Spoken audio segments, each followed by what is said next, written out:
Assalamualaikum warahmatullahi wabarakatuh. Baiklah, di sini saya akan menjawab dari soal mata kuliah evaluasi belajar dengan soal membuat video edukasi 5-7 menit. Buatlah video singkat yang menjelaskan kepada mahasiswa dan dosen tentang apa itu automated online prostoring.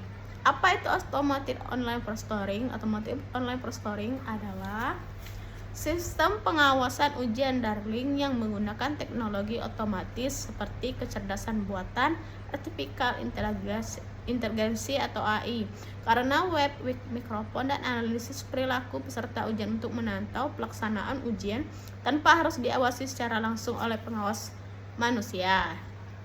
Dan kemudian B, bagaimana sistem tersebut bekerja? Secara umum, automated online prostoring bekerja melalui beberapa tahapan berikut. Satu adalah verifikasi identitas. Sebelum ujian dimulai, mahasiswa diminta: 1. Menunjukkan kartu identitas atau KTM atau KTP. 2. Mengambil foto wajah melalui webcam. 3. Melakukan percocokan wajah atau facial recognition dengan data yang tersimpan. Dan kedua ada pemantauan selama ujian. Sistem akan memantau wajah dan gerakan peserta melalui kamera, suara di sekitar peserta melalui mikrofon, aktivitas layar komputer, pengantian tab atau pembukaan aplikasi lain, kehadiran orang lain di sekitar peserta. Dan kemudian 3, deteksi perilaku mencurigakan. AI akan memandai aktivitas yang dianggap tidak wajar, misalnya sering melihat ke kanan dan ke kiri, ada suara orang lain, wajah tidak terlihat kamera, membuka situs atau aplikasi yang tidak diizinkan, adanya lebih dari satu orang dalam ruangan. Dan keempat itu pembuatan laporan.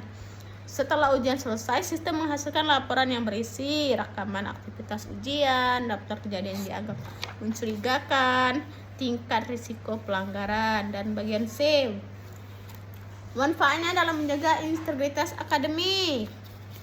Di situ ada integritas akademik adalah komitmen terhadap nilai kejujuran, tanggung jawab, keadilan, dan etika dalam proses pendidikan.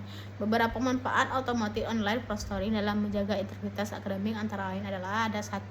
Mencegah kecurangan. 2. Menjamin keaslian peserta ujian. 3. Meningkatkan kredibilitas hasil ujian.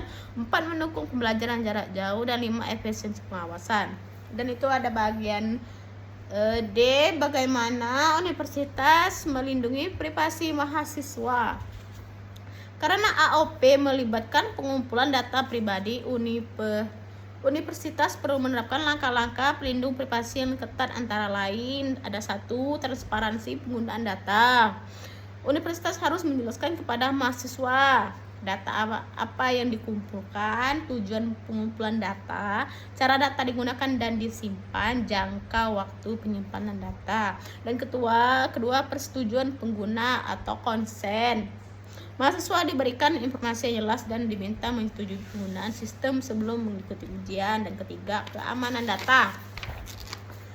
Data yang harus dilindungi melalui enkripsi data, server yang aman, sistem autentikasi pengguna, pembatasan akses hanya kepada pihak yang berwenang. Yang keempat, pembatasan pengguna data. Rekaman video, audio, dan hasil pemantauan yang hanya digunakan untuk kepentingan asesmen dan tidak boleh disebarluaskan untuk tujuan lain.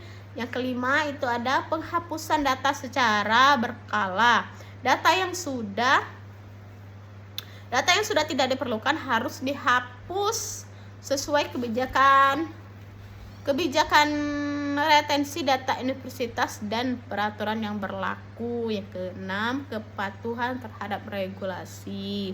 Universitas harus mematuhi peraturan perlindungan data pribadi yang berlaku di Indonesia, termasuk ketentuan mengenai keamanan dan kerahasiaan data mahasiswa. Cukup sekian dan terima kasih atas jawaban saya.